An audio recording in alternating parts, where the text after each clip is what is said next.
wọ́n fi tọ́ọ̀gì lé El-Rufai jáde ní Kaduna.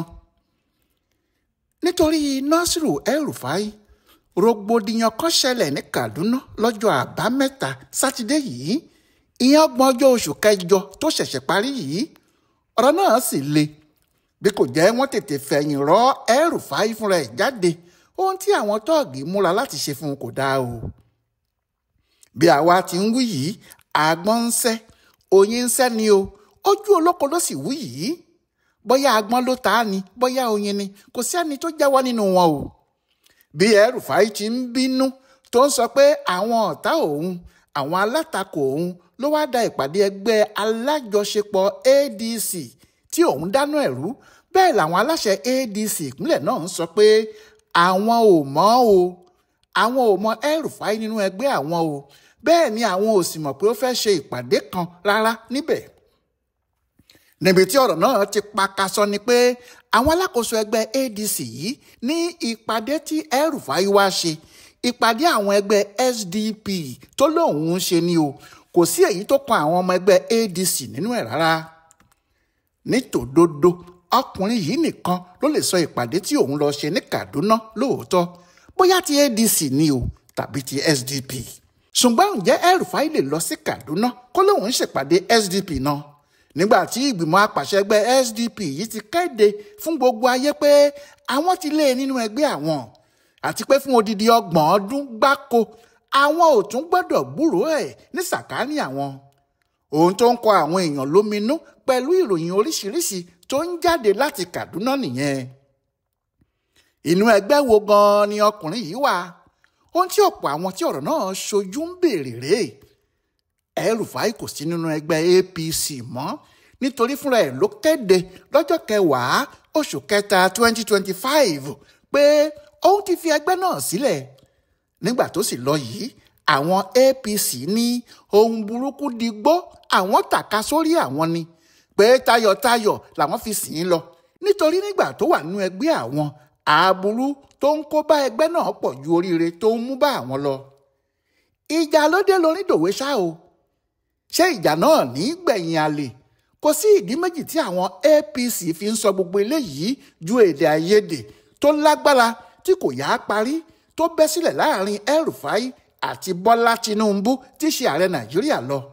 Àwọn APC ń gbèjà ọ̀gá tiwọn ni o. Àmọ́ lọ́jọ́ yìí kan náà, El-Rufai kéde fún gbogbo ayé pé òun ti wà nínú ẹgbẹ́ SDP báyìí. Ó ní inú ẹgbẹ́ náà ní gbogbo oríire tí òun fẹ́ fáwọn èèyàn òun yóò ti tó wọn lọ́wọ́. Ọkùnrin náà sọ báyìí pé ìpinnu tí mo fẹ́ ṣe yìí kò rọrùn o, kò rọrùn fún mi láti fi APC sílẹ̀, àmọ́ mo gbọ́dọ̀ fi sílẹ̀ nítorí àwọn tí a jọ bẹ̀rẹ̀ ẹgbẹ́ náà ti yí padà kúrò ní ọ̀nà àti àfojúsùn tí a fi dá APC sílẹ̀. Ohun tó wù wọ́n lókù tí wọ́n ń ṣe báyìí, ẹnìkan náà lókù tó ń pàṣẹ ẹgbẹ́, èyí tí wọ́n sì ń ṣe yìí kò bá ìlànà tí a gbé kalẹ̀ fún APC mu. Ohun tí mo ṣe fi ẹgbẹ́ náà sílẹ̀ fún wọn nìyẹn. Mo ti wá wo ẹgbẹ́ oríṣiríṣi, mo sì rí pé kò sí ẹgbẹ́ tó tún bá ohun tí mo fẹ́ mu ju SDP lọ. Inú ẹgbẹ́ SDP náà ni mo sì ń lọ, gbogbo yín ẹ ó sì gbúrò gbọ́. Bẹ́ẹ̀ ni El-Rufai palẹ̀ ẹrù ẹ̀ mọ́, àfi wọ̀ nínú ẹgbẹ́ SDP. Ìyẹn ní ọjọ́ 10 oṣù kẹta ọdún 2025 yìí ni o, tí ọkùnrin náà kéde fún gbogbo ayé pé ọmọ SDP lòun bẹ́ẹ̀. Àmọ́ ní ọjọ́ 28 oṣù keje ọdún yìí kan náà, ẹgbẹ́ náà jáde sí gbangba pé àwọn ti lé El-Rufai kúrò nínú ẹgbẹ́ àwọn o. Wọ́n ní kì í ṣe ọmọ ẹgbẹ́ SDP mọ́ rárá. Kó tó di ìgbà náà ni El-Rufai ti bá àwọn Atiku Abubakar, Peter Obi àti Raufu Arẹ́gbẹ́ṣọlá ṣe ìpàdé oríṣiríṣi tó sì ti sọ pé òun ń kó àwọn ọmọ ẹgbẹ́ SDP bọ̀ nínú ADC tí àwọn fẹ́ ṣe, kí àwọn lè fi ṣe àṣepọ̀ tí àwọn yóò fi lé Tinubu lọ. Kódà níbẹ̀rẹ̀ ó dàbí pé SDP ni wọ́n gbójúlé láti lọ tẹ́lẹ̀, pé ibẹ̀ ni àwọn Atiku àti Arẹ́gbẹ́ṣọlá ibà ti lọ bá El-Rufai. Àmọ́ nígbà tí ọ̀rọ̀ kò lọ geere láàrin wọn ni wọ́n yí padà bìrí tí wọ́n sì kó wọ inú ADC, ẹgbẹ́ wọn tuntun. Àwọn ìgbésẹ̀ tí El-Rufai sì gbé láti sọ SDP di ẹgbẹ́ àwọn Atiku ló jẹ́ kí wọ́n tètè gbọ́n yọ dànù kúrò nínú ẹgbẹ́ náà tí wọ́n sì ní àwọn ò fẹ́ rí i mọ́. Láti ìgbà náà ni El-Rufai ti ń fẹ́ lẹ́lẹ́ bí ewé ojú omi, àfi bí àfòmọ́ tí kò ní gbòǹgbò tó jẹ́ gbogbo igi ló ń bá tan. Kò sẹ́nìkan tó lè sọ pàtó pé òun mọ inú ẹgbẹ́ òṣèlú tí El-Rufai wà báyìí, nítorí òun pàápàá kò mọ inú ẹgbẹ́ tí òun wà gan-an. Ohun tó sì fa wàhálà fún ní Kaduna lọ́jọ́ Sátidé tó kọjá yìí nìyẹn. El-Rufai pè pàdé, àwọn èèyàn ẹ̀ nínú SDP wà níbẹ̀, wọ́n pọ̀. Bẹ́ẹ̀ náà ni àwọn èèyàn ẹ̀ nínú ADC wà níbẹ̀, àwọn èèyàn ẹ̀ náà ni gbogbo wọn. Àmọ́ inú ẹgbẹ́ tó bá sọ pé òun ń lọ láwọn yìí máa ń tẹ̀lé e lọ. Ó ti sọ àwọn kan sínú SDP nígbà tó ti kọ́kọ́ lọ síbẹ̀, àwọn tí wọ́n tẹ̀lé láti inú APC nìyẹn. Bí ọ̀rẹ́ ti tún di ti ADC, àwọn míì ti tún sáré lọ dúró dè é níbẹ̀. Èyí ni pé bó ti ní àwọn èèyàn nínú SDP náà ló ní wọn nínú ADC ní Kaduna. Àwọn yìí ló fẹ́ bá ṣèpàdé pé kí àwọn kúkú so ẹgbẹ́ náà papọ̀ kí àwọn sì yan àwọn aṣáájú ẹgbẹ́. Àmọ́ ní gbogbo àsìkò yìí, El-Rufai kò tí ì forúkọ ara ẹ̀ sílẹ̀ bí ọmọ ẹgbẹ́ ADC. Nítorí bẹ́ẹ̀, àwọn tí wọ́n ti ń ṣe ẹgbẹ́ náà ní ìpínlẹ̀ náà gbà pé kì í ṣe ara àwọn. Ohunkóhun tó bá fẹ́ ṣe lórúkọ ADC, àwọn làwọn ní, àwọn ló sì kọ́kọ́ gbọ́dọ̀ wá bá. El-Rufai kò lọ bá wọn. Òun ṣe bíi pé ADC kò sí níbì kankan tẹ́lẹ̀ ní Kaduna. Òun lòun ṣẹ̀ṣẹ̀ fẹ́ fi ẹgbẹ́ náà sílẹ̀ níbẹ̀ ni. Níbi tí wàhálà ti dé nìyẹn. Wọ́n ti ń ṣèpàdé náà o. Wọ́n ti ń ṣe é lọ. Nígbà náà ni àwọn kan dé. Wọ́n dé lójijì. Bẹ́ẹ̀ wọn kò bá ti eré wá rárá. Wọ́n wá pẹ̀lú àdá. Wọ́n wá pẹ̀lú idà àti ọ̀bẹ. Pẹ̀lú òkò ribitiribiti. Wọ́n kò sì fi dán ẹnikẹ́ni wò. Ẹni tó bá dúró, wọ́n ń bù ú jó ni. Apala òsì jìyà tó ẹni tí ọwọ́ àwọn tọ́ọ̀gì yìí bá tẹ.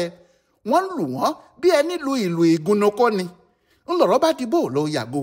Níbẹ̀ ni àwọn tọ́ọ̀gì tó jẹ́ ti El-Rufai àti àwọn ọlọ́pàá tí wọ́n tẹ̀lé bá bẹ̀rẹ̀ sí fi ẹ̀yìn rọ́ òun náà kó má di ohun tí wọn yóò mú balógun lójú ogun. Nígbà tí ọ̀rọ̀ lè débì kan, àwọn ọlọ́pàá El-Rufai yìnbọn sókè láti fi tú àwọn èèyàn ká. Àmọ́ kíní náà kò ṣiṣẹ́ tó bí wọ́n ṣe rán.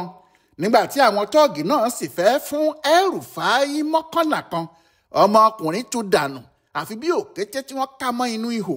Kò sí ẹni tó mọ bó ti kó sí mọ́tò tí wọ́n fi gbé e sálọ. Bẹ́ẹ̀ làwọn tọ́ọ̀gì lé El-Rufai ní Kaduna níbi tó ti ṣe gómìnà fódìdí ọdún 8. Ọjọ́ burúkú kan báyìí ni ó jàre.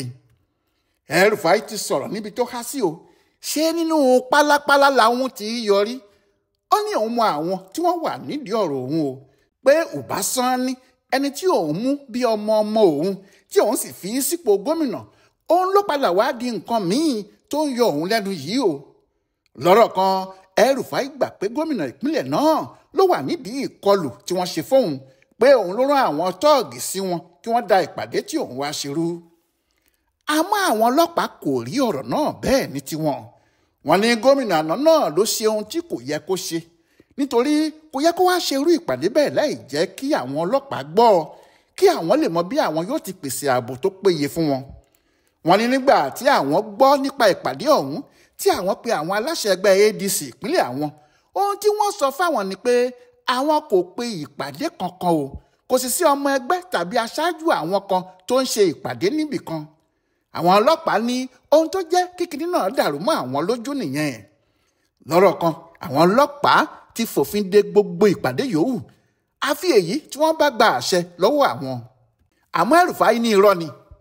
Ó ní irọ́ pátápátá làwọn ọlọ́pàá ń pa.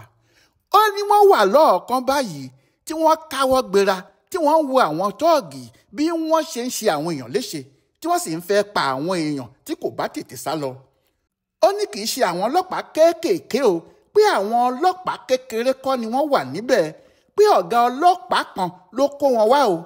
Àmọ́ lójú wọn ni wọ́n ṣe ń lu àwọn tí wọ́n wá ṣèpàdé, pé ẹjọ́ rádaràda wo wá ní àwọn ọlọ́pàá wọ̀nyí ń rò. Àwọn ló yẹ kí wọ́n dáàbò bo àwọn níbi tí àwọn wà, àmọ́ àwọn gan ni wọ́n gbà bọ̀dè fáwọn. Ṣùgbọ́n àwọn ẹgbẹ́ ADC ní Kaduna ní kí ẹnikẹ́ni má dá El-Rufai lóhùn. Ohun téèyàn bá fọ ọwọ́ ara ẹ̀ fà látòkè, orí ara ẹ̀ náà ni yóò fi gbé. Àwọn kan tí wọ́n pe ara wọn ní ojúlówó ọmọ ẹgbẹ́ ADC, èyí tí Adamu Dattijo jẹ́ olórí wọn jáde, wọ́n ní El-Rufai kò béèrè ojú lọ́wọ́ olójú kó tó fẹ́ tọwọ́ bọ̀ ọ́, pé ó fẹ́ já ẹgbẹ́ náà gbà lọ́wọ́ àwọn tó ní Kaduna ni. òun kò sì mọ̀ pé òun fẹ́ tọwọ́ bọ ìsà àkéèké ni bẹ́ẹ̀ oníbàtà tó bá fojú dẹ̀gún ẹ̀gún yóò gún ni. wọ́n ní ohun tó jẹ́ kí wọ́n da jìnnìjìnnì bóòrè nígbà tí wọ́n lé tí wọn kò tètè bá a. ẹgbẹ́ òṣèlú wo wá ní Rufai wà báyìí o? ohun tí gbogbo àwọn ọ̀rẹ́ àti àwọn ọ̀tá ẹ̀ pàápàá ń fẹ́ mọ̀ nìyẹn. Ọláyíwọlá alága ló yẹ ọ̀rọ̀ Nasiru Rufai yìí wò pẹ̀lú ohun tó ṣẹlẹ̀ sí ní Kaduna fún bùdó àgbáyé fún àṣà àtìṣe Yorùbá World Center nínú ọgbà yunifásitì Ìbàdàn. ẹ kú déédé àkókò yìí.